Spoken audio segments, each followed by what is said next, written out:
Hello, my friends. How are you? So we are looking at the 2011 paper. Okay, and we have solved most of the questions. Now let's solve this question: lubricating oil of specific gravity. Okay, so you see कि काफ़ी सारे numericals 2011 में पूछे गए हैं.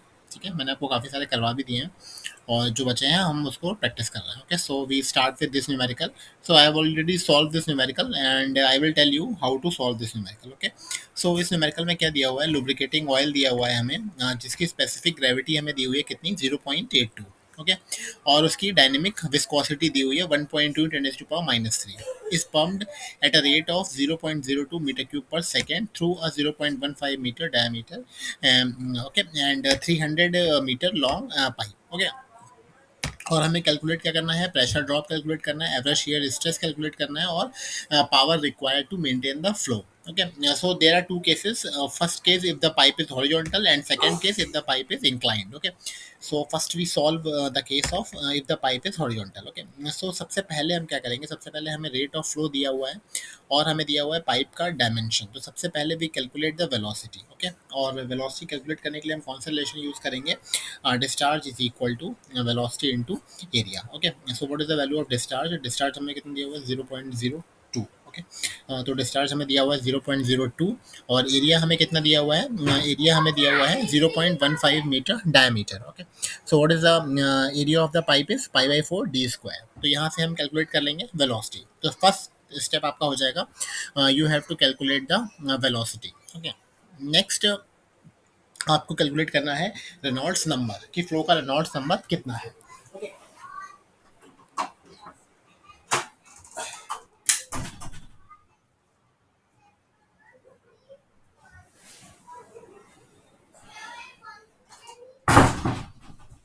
Okay, so flow का Reynolds number निकालने के लिए हम यूज करेंगे relation rho V D by mu.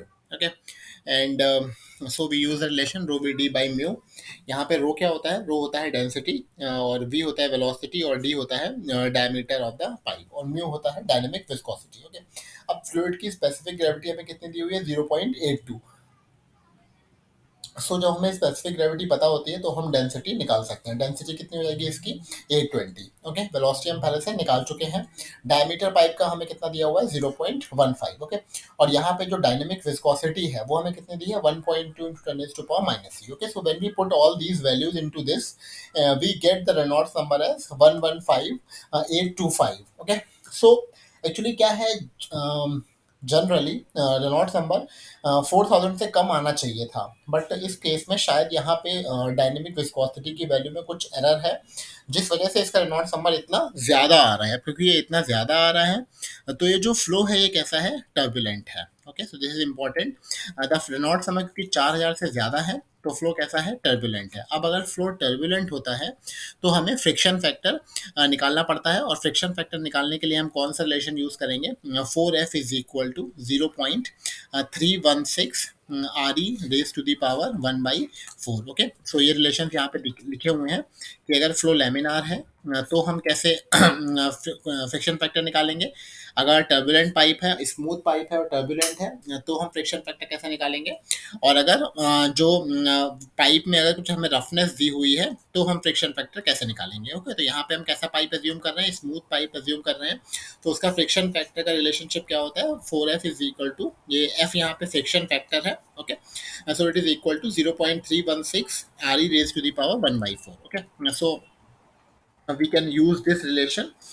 Okay, so it will become 0.316 re raised to the power 1/4. re की वैल्यू हम पहले से ले चुके हैं. re की वैल्यू हमने निकाली थी, कितनी आई थी, 115825. ओके, तो आप इसकी वैल्यू को यहाँ पुट कर देना और उसकी 1/4 पावर को आप कैलकुलेट करना. तो ये कितना आ जाएगा, 18.44.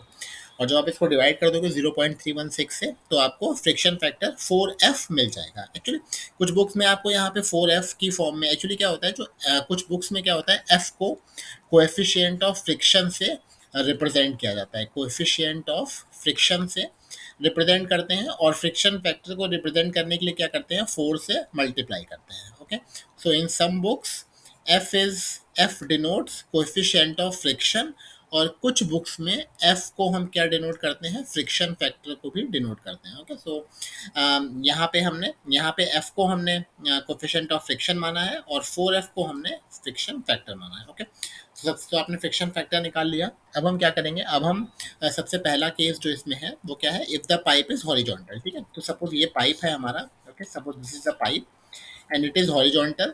सो यहाँ पे प्रेशर है, यहाँ पे कुछ प्रेशर होगा, इस प्रेशर के डिफरेंस की वजह से ही फ्लो हो रहा होगा। तो सपोज ये पॉइंट 1 है, ये पॉइंट 2 है, तो इन दोनों पॉइंट के बीच में हम क्या करेंगे, बर्नौली इक्वेशन को अप्लाई करेंगे। अब बर्नौली इक्वेशन हमारी क्या होती है, P1 upon rho g plus V1 square upon 2g plus Z1 is equal to P2 upon rho g plus V2 square upon 2g plus Z2। Okay, ये Bernoulli equation होती है। अब क्योंकि जो पॉइंट 1 है और पॉइंट 2 है ये सेम लेवल पे है, तो Z1 और यहाँ पे एक HF भी आता है। ओके, एक HF हेड लॉस। ओके, सो अगर ये दोनों पॉइंट सेम लेवल पे हैं तो Z1 Z2 कैंसिल हो जाएंगे। जो वेलोसिटी V1 पे है वही वेलोसिटी V2 पे हो जाएगी, तो V1 स्क्वायर और V2 स्क्वायर कैंसिल हो जाएंगे। तो जो बचेगा वो क्या बचेगा, P1 upon rho ji minus P2 upon rho ji is equal to HF। Okay, ठीक है। अब ये जो एच एफ है इसकी वैल्यू कितनी होती है, तो H F is equal to होता है 4f(L)v²d2g। ओके, ये रिलेशनशिप होता है अ, जो head loss due to friction होता है। ठीक है, ये कहाँ से आता है, ये डार्सी इक्वेशन से आता है, तो आप इसको याद रखिएगा। ठीक है, ये सेम रहता है चाहे फ्लो लैमिनार हो या टर्बुलेंट हो, दोनों के लिए ही ये जो head loss due to friction है ये सेम रहता है। बस यहाँ पे जो 4f है इसकी वैल्यू चेंज हो जाती है। अगर लैमिनार होगा तो 4f की वैल्यू कितनी हो जाएगी, ये 64 अपॉन आर ई, और अगर टर्बुलेंट होगा तो 4f की वैल्यू कितनी हो जाएगी, 0.316 अपॉन आर ई। तो हमारा यहाँ पे फ्लो टर्बुलेंट है, तो हम एच एफ तो हम यहाँ पे इसकी वैल्यू को रख देंगे। ठीक है, आगे देख लेते हैं हम। तो यहाँ पे हमारा ये फॉर्मूला बन गया था, P1 minus P2 is equal to H F is equal to 4FL(V²)d2g। तो P1 माइनस P2 कितना हो जाएगा, ये हो जाएगा 4FL(V²). ये जो g है इस g से कैंसिल कर देंगे। ठीक है,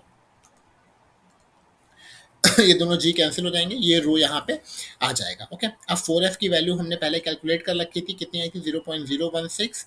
एल की वैल्यू कितनी है 300 और वी वेलोसिटी की वैल्यू कितनी है 1.13। ठीक है, इसका square divide by two two into D, और यहाँ डेंसिटी हमें कितनी दी हुई है 820। ओके, तो हम इस रिलेशनशिप को सॉल्व कर लेंगे तो हमें प्रेशर डिफरेंस मिल जाएगा। ठीक है, तो प्रेशर डिफरेंस हमारा कितना आ जाएगा, P1 minus P2 is equal to 17995.24। okay, this is your pressure difference, Newton per meter square. So this is your first part. Okay, so यहाँ पे प्रेशर ड्रॉप कितना आ जाएगा, प्रेशर ड्रॉप आ जाएगा 17995.29। Okay, now what is average shear stress at the wall of pipe? Okay, so average shear stress निकालने के लिए हम रिलेशनशिप यूज करेंगे ये वाला, under root tau by rho is equal to v under root 4f by 8. Okay, so this is the relationship which we use for calculating the shear stress. Okay, तो अब यहाँ पे 4f की value हमें पता है 0.0178, वेलोसिटी v की velocity की वैल्यू पता है, तो इसको हम यूज करके शेयर स्ट्रेस को निकाल सकते हैं। ओके, सो जो आप यहाँ पे वैल्यू पुट कर देंगे डेंसिटी की 4f की और 8 की, तो आपको शेयर स्ट्रेस कितना मिल जाएगा 2.22 न्यूटन पर metre square. Okay, so let me check this also, divide by 8. Okay, okay. Okay, so it comes out to be 2.22 Newton पर मीटर स्क्वायर। ठीक है, तो ये रिलेशनशिप कैसे आया है, ये रिलेशनशिप आया है, देखिए मैं बताता हूँ आपको। शेयर स्ट्रेस क्या होता है, एक्चुअली शेयर स्ट्रेस जो होता है वो होता है R/2 dp/dx। ओके, तो यहाँ पे dp/dx की वैल्यू पुट कर दी है और 4f की वैल्यू पुट कर दी है, इसको थोड़ा मॉडिफाई कर लिया है, तो हमें वो रिलेशनशिप मिल गया है। ओके, तो आप चाहो तो इसको डायरेक्टली भी ध्यान रख सकते हो और चाहो तो आप इसको ड्राइव भी कर सकते हो। ओके, सो नेक्स्ट हमें निकालना है power required to maintain the flow. Okay, so power required to maintain the flow is equal to del P into Q. यहाँ पे डेल पी क्या है, प्रेशर डिफरेंस है, क्यू क्या है, हमारा फ्लो रेट है। तो प्रेशर डिफरेंस हम पहले निकाल चुके हैं, कितना निकाला था हमने 17995। Okay, so sorry it is 17995। okay, just let me check। okay, it is 17935, sorry it is 17935। okay, so you solve it is 17935। okay, so it comes out to be 17935 into Q. क्यों यहाँ पे क्या है हमारा 0.02। Okay, सो जब आप value यहाँ put कर दोगे तो आपको पावर भी मिल जाएगी 358.7। Okay, so this is how we solve this numerical if the pipe is horizontal. Now अगर pipe horizontal नहीं है, okay, pipe is inclined, so how we solve तब किस किस तरह से न्यूमेरिकल चेंज होएगा। सो अगर पाइप हॉरिजॉन्टल नहीं है, suppose pipe is inclined. Okay, so let me draw this. Suppose pipe is inclined like this. Okay, और उसने इंक्लिनेशन कितना बोला है, पाइप का inclination 15 degree. Okay, so pipe is inclined with like this. Okay, so ये base से कितना इंक्लाइंड है, let me draw it again. Okay, so ये हमारा पाइप है। Okay, so this is the pipe and it is inclined eight 15 degree. Okay, so ये 15 degree है। लेंथ ऑफ पाइप कितनी हमें दी हुई है, 300।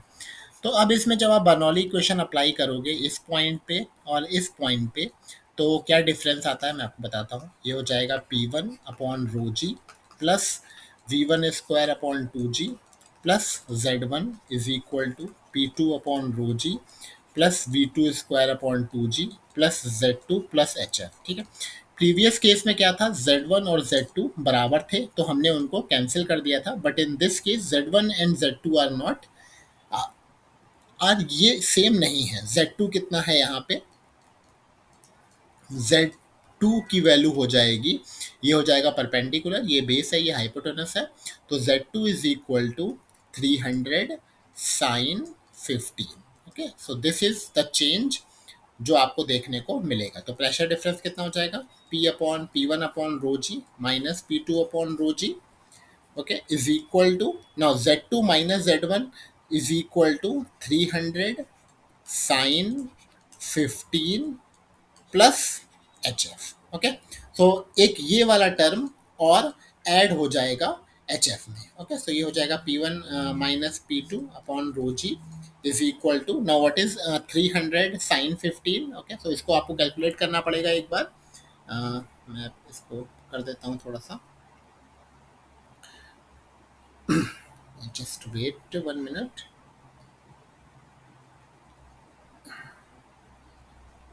So it comes out to be 77.64 plus H F हो जाएगा हमारा 4FL V square D 2G। Okay, so अब आपको सिमिलरली जैसे पहले किया था वैसे ही आपको करना पड़ेगा, बस आपको ये वाला फैक्टर जो है, ये वाला टर्म और कंसीडर करना पड़ेगा P1 माइनस P2 निकालने के लिए। Okay, so P1 minus P2 कितना हो जाएगा, ये रोजी को आप यहाँ मल्टीप्लाई कर दीजिए, ये हो जाएगा 77.64। इसको मैं नेक्स्ट नेक्स्ट स्लाइड में लिख देता हूँ। So I add another slide, so it will become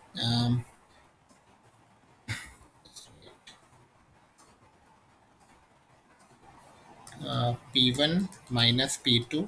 Okay, P1 minus P2 is equal to 77.64 rho g plus 4FL V square upon D2 into rho. Okay, क्योंकि रो जी यहाँ पे आएगा तो जी और जी कैंसिल हो जाएगा, सिर्फ रो यहाँ पे बचेगा। ओके, सो इसको थोड़ा सा और मैं मॉडिफाई कर लेता हूँ, इसमें हम मल्टीप्लाई कर देते हैं।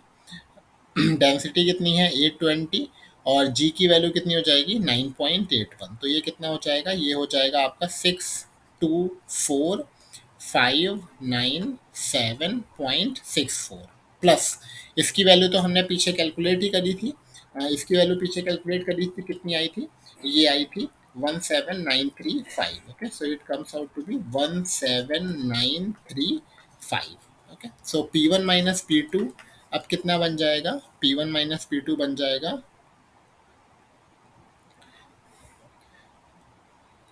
It will become 642,532.64। okay, so pressure difference will become 642,532.64। okay, so this is how your pressure difference will change if the pipe is inclined। ठीक है, shear stress तो सेम रहेगा, पावर रिक्वायर्ड कितनी हो जाएगी, पावर रिक्वायर्ड हो जाएगा delta P into Q. तो प्रेशर डिफरेंस कितना है, 642 532.64 इंटू डिस्चार्ज कितना है 0.02। ओके, सो इसमें 0.02 का और मल्टीप्लाई हो जाएगा, multiplied by 0.02। So power will become 1285 watt। Okay, so this is how power will change। okay, so hopefully आपको ये चीज़ समझ में आई होगी, ये न्यूमेरिकल आपको समझ में आया होगा। so if you like this numerical, you can press the like button, and you can subscribe my channel for further video updates। Okay, और आप 2011 के अगर आप प्रीवियस क्वेश्चन देखना चाहते हैं तो प्लेलिस्ट में देख सकते हैं। Okay, thank you very much.